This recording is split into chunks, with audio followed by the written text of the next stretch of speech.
Dear seekers, welcome to our channel Seeker's Diary. Today we are going to add one more page to our diary, and I believe this is going to be the most important page. The topic is concentration of mind, मन की एकाग्रता।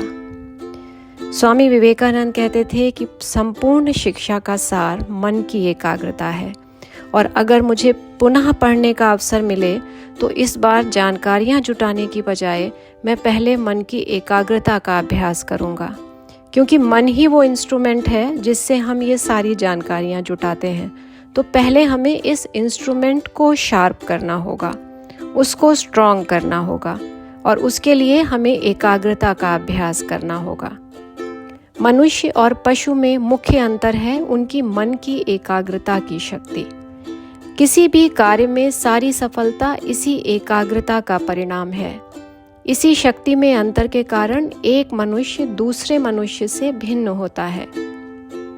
मन की शक्तियों को एकाग्र करने के सिवा अन्य किस तरह इस संसार में ये समस्त ज्ञान उपलब्ध हुआ है? यदि प्रकृति के द्वार पर आघात करना मालूम हो गया, उस पर कैसे धक्का देना चाहिए ये ज्ञात हो गया, तो बस प्रकृति अपना सारा रहस्य खोल देती है। ये एकाग्रता जितनी अधिक होगी उतना ही अधिक मनुष्य ज्ञान लाभ करेंगे।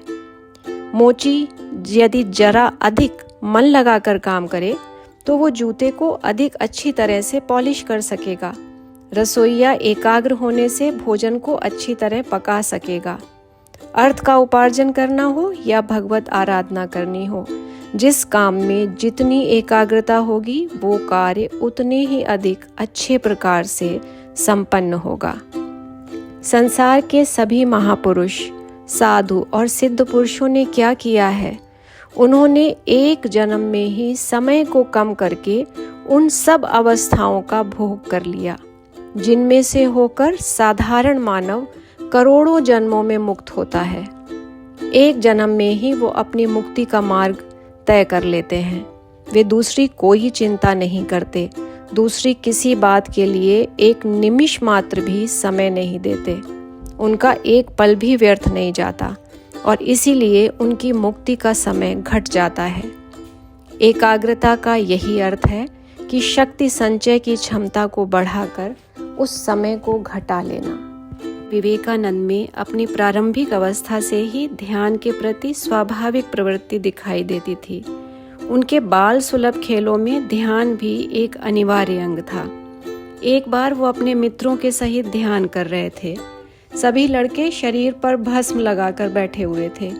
इसी बीच एक बालक ने आंख खोलकर देखा, सामने एक बड़ा भारी सांप। डर कर वो लड़का सांप सांप चिल्ला उठा।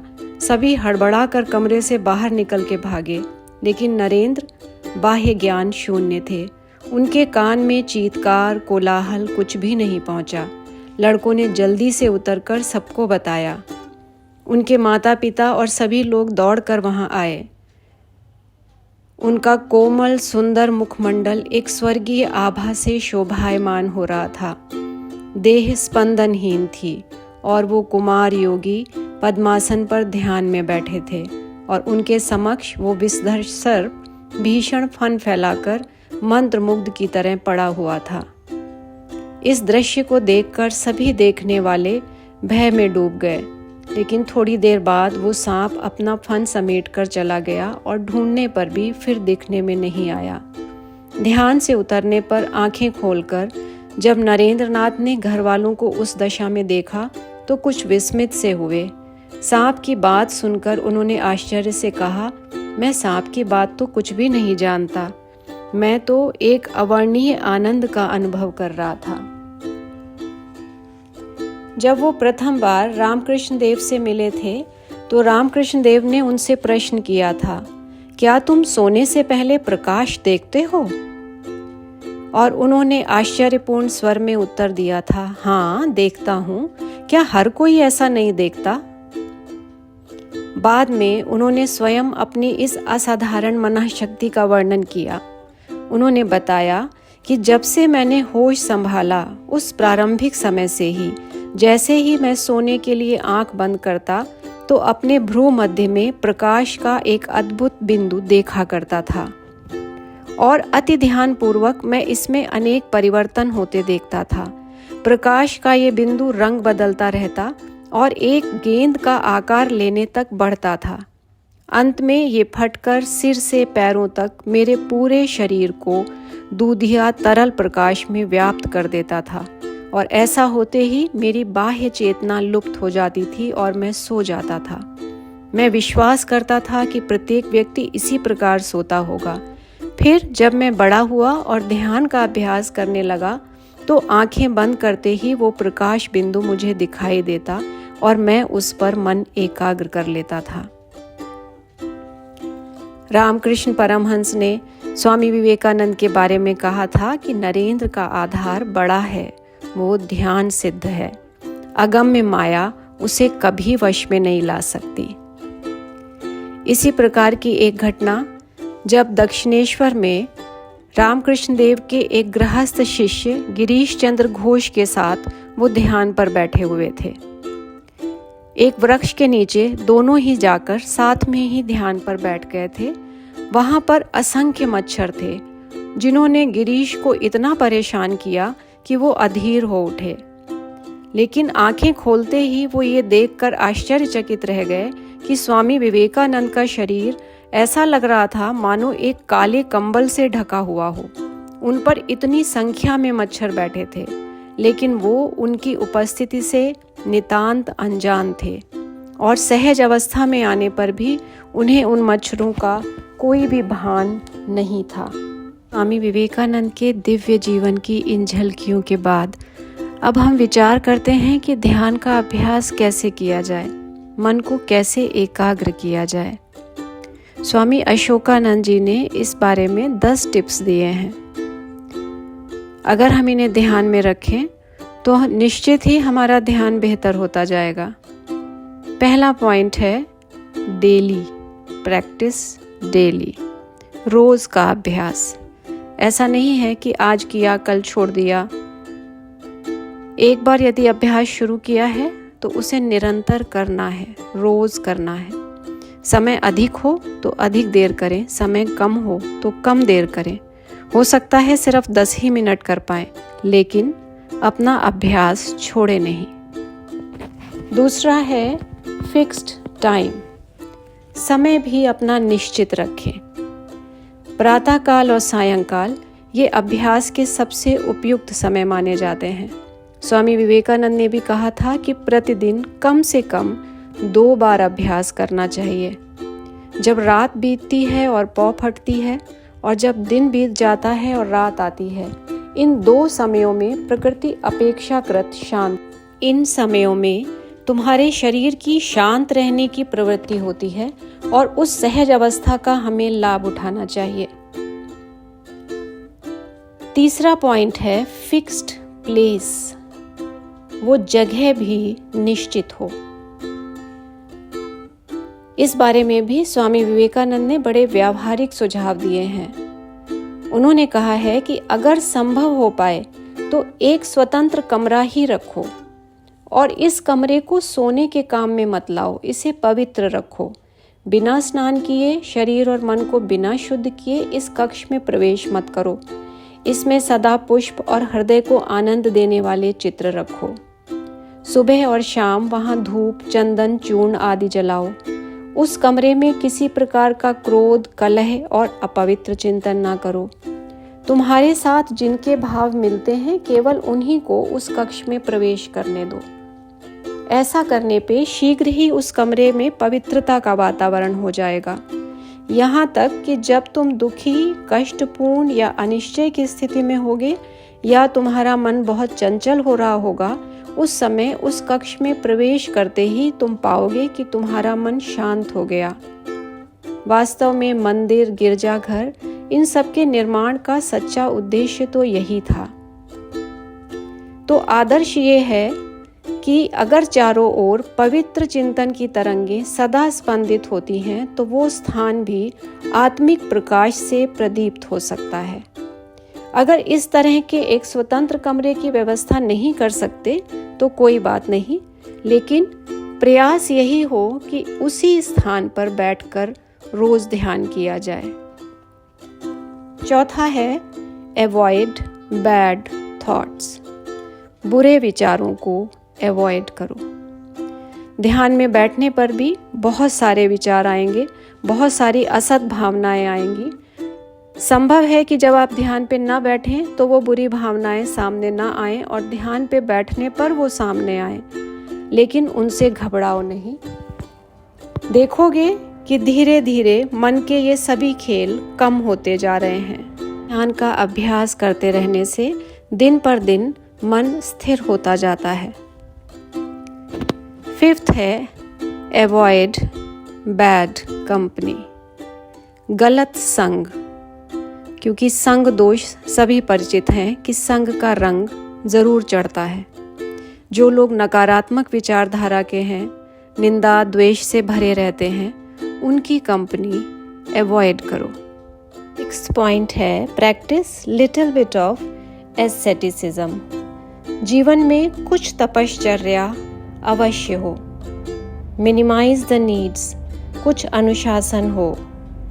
हमेशा ही एक ऐसे कक्ष में ज़्यादा आसानी से लगता है जहाँ बहुत कम सामान है, जो कमरा खाली है। जिस कमरे में बहुत कुछ भर दिया गया है, उस कमरे में बैठकर मन भी स्कैटर्ड रहता है, वो भी फोकस्ड नहीं हो पाता। तो अपने आसपास बहुत कुछ एकत्र ना कर लें, अपनी नीड्स को कम से कम रखें, बहुत कंफर्ट भी नहीं और बहुत हार्डशिप भी नहीं। सेवेंथ पॉइंट है कल्टिवेट वास्टनेस, कल्टिवेट एटर्निटी। हमेशा ये ध्यान रखना है कि हमारा व्यक्तित्व तो बहुत विशाल है। जब ध्यान के लिए भी बैठे हैं तो भी no husband, no wife, no mother, no father, no friend, no enemy, nothing, only me, and I am meditating for eternity. I am beyond time, I am beyond space. I am vaster than the vast oceans, I am vaster than the mountains, I am vaster than the universe. मैं इस पूरे ब्रह्मांड से भी अधिक विशाल हूँ। मैं देश और काल की सीमाओं में बंधा हुआ नहीं हूँ। ये एटर्निटी की फीलिंग, ये वास्टनेस की फीलिंग हमें अपने अंदर कल्टीवेट करनी है, because that is our true nature.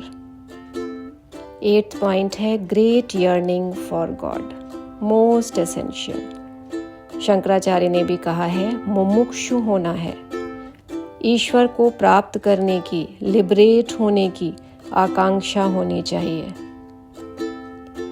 Next है स्पिरिचुअलाइज योर डेली एक्टिविटीज। जो कुछ भी हम रोज कर रहे हैं उसको हम एक स्पिरिचुअल मोल्ड दें। हम जो भी एक्टिविटीज कर रहे हैं उसको ईश्वर से कनेक्ट होकर करें। इसके लिए बहुत अच्छा होता है अगर हम इसको अपने अभ्यास में लाते हैं कि हम जो भी कार्य कर रहे हैं अपने पूरे दिन में उसको हम ईश्वर को समर्पित कर दें। और 10th पॉइंट है सीक होली कंपनी। जो शुद्ध हृदय हैं, जो सात्विक प्रवृत्ति के हैं, जो पवित्र हृदय वाले हैं, ऐसे ही व्यक्तियों का संग करें। स्वामी अशोकानंद जी द्वारा दिए गए ये 10 सूत्र आशा करते हैं कि जो भी ध्यान का अभ्यास कर रहे हैं, ये 10 सूत्र उनके इस अभ्यास को बेहतर बनाएंगे, उनके ध्यान के अनुभव को और प्रगाढ़ करेंगे। यहाँ ये भी बताते चलें कि स्वामी अशोकानंद जी रामकृष्ण ऑर्डर के मंक थे और इनको सन्यास की दीक्षा स्वामी विवेकानंद के गुरु भाई स्वामी शिवानंद जी ने सन 1923 में दी थी। इन 10 सूत्रों के अलावा ये रिफ्लेक्ट करना भी हमारे लिए उपयोगी हो सकता है कि श्रीमद् भागवत गीता में श्री कृष्ण ने इस विषय में क्या कहा है। अर्जुन श्री कृष्ण से प्रश्न करते हैं कि मन का निग्रह करना, मन को वश में लाना तो बहुत बहुत ज़्यादा कठिन है। और उस पे श्री कृष्ण उन्हें उत्तर देते हैं, असंशयम महाबाहो मनो दुर्निग्रहम चलम अभ्यासेन तु कौन्तेय वैराग्येण च गृह्यते। हे महाबाहु, हे बलशाली भुजाओं वाले अर्जुन, मैं इससे सहमत हूँ कि ये मन, इसका निग्रह करना बहुत ही कठिन है। मन चंचल है, असंशयम। श्री कृष्ण स्वयं कहते हैं कि हाँ, इसमें तो कोई संशय नहीं है कि इस मन का निग्रह कठिन है। साथ ही कृष्ण उनको महाबाहु कह के यहाँ संबोधित कर रहे हैं, अर्थात तुम बलशाली भुजाओं वाले हो, तुमने बहुत लोगों को अपनी भुजा बल से परास्त किया है, और यहाँ पर अब मन के बल से तुम्हें परास्त नहीं होना है। उनको वश में लाने के लिए श्री कृष्ण आगे कहते हैं, अभ्यासेन तु कौन्तेय वैराग्येण च गृह्यते। हे कौन्तेय, हे कुंती पुत्र अर्जुन, अभ्यास से और वैराग्य से इस मन को वश में किया जा सकता है। तो यहाँ पे 2 पॉइंट हैं जो इम्पॉर्टेंट है, अभ्यास और वैराग्य। अभ्यास, रेपिटिशन, बार बार अभ्यास करें, बार बार अपने उस ध्यान के अभ्यास को छोड़े नहीं, उसमें रेगुलरिटी हो, डेली करें इसको, उस निर्धारित समय पे करें। अभ्यास चाहिए, अभ्यास कमजोर ना हो।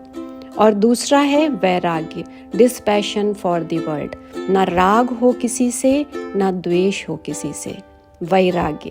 इस संबंध में रामकृष्ण परमहंस देव भी एक कथा कहते थे कि एक बार 3 व्यक्ति शराब के नशे में एक नदी के किनारे पहुंचे। उनका अपना गांव उस नदी के उस पार था। वो नदी पार करने की जल्दी में थे। आसपास उन्हें कोई नाविक नहीं दिखा, सिर्फ एक नाव किनारे पर लगी हुई दिखी।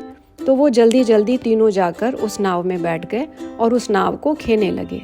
पूरी रात वो नाव खेते रहे, लेकिन जब सुबह हुई तो उन्होंने देखा कि अभी तो वो नाव इसी किनारे पे है, वो नाव उस किनारे उनके गांव तो पहुंची ही नहीं। हैरान होकर जब उन्होंने देखा तो ये इसलिए था क्योंकि उन्होंने नाव को, जो रस्सी से किनारे से बंधी हुई थी, उस रस्सी को तो खोला ही नहीं था। The boat was still tied. So the most essential and the first and foremost thing is to untie the boat. सबसे पहले तो अपनी नाव को खोलना होगा। और रामकृष्ण देव कहते हैं कि वो नाव किस रस्सी से बंधी है? वो बंधी है राग और द्वेष की रस्सियों से। तो सबसे पहले राग और द्वेष की रस्सी खोल दीजिए। उसके बाद जब आप अपनी नाव को चलाएंगे, अपनी नाव को खेएंगे, तो ये नाव उस भवसागर से होते हुए पार निकल जाएगी। आप सबने इसको ध्यान से, प्रेम से, शांति से सुना। आशा करते हैं कि इन सूत्रों को अपने अभ्यास में भी लाएंगे। आप सभी का धन्यवाद।